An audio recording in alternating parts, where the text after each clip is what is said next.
The Minister of Agriculture and Chairman of the Inter-African Coffee Organization, Dr. Usufri Akoto, has called for a policy change in the African coffee industry. Ghana, just like other African countries, are raking in a pittance from the coffee value chain despite the existence of a huge global market.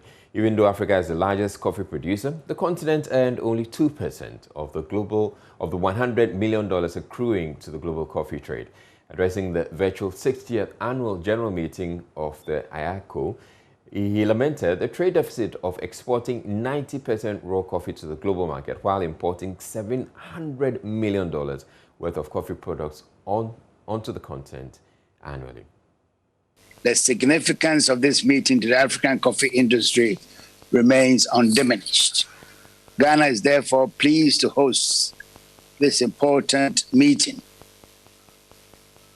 with the participation of all of the critical stakeholders in the African coffee industry.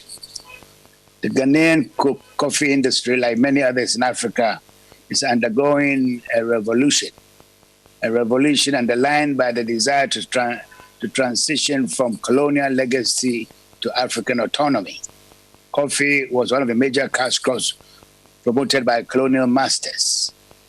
Hence, post-independence, the major market for coffee and its cousins, cocoa and tea, remain outside the continent.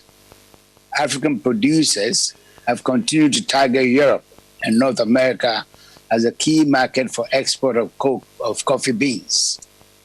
By this arrangement, the fortunes of our hardworking producers are tied to a volatile market, underpinned by the economic conditions of those economies.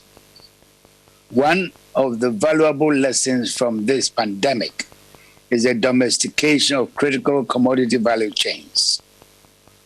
Increasing continental consumption and raising the level of domestic value addition of these commodities is long overdue. The slow pace of industrialization is not matching up to the needs of the young and vibrant African population. This situation has resulted in huge imports of finished products from other parts of the world. The African market is rightly sending signals for the necessary investments in value addition of cash crops, particularly coffee. The continent's population nearly trebled from its projected 1.5 billion. Rapid urbanization is taking place across Africa.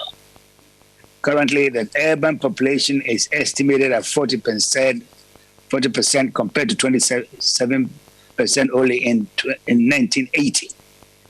By 2050, that's 50 years hence, Africa will be majority urban, with nearly 56% of its population living in urban areas.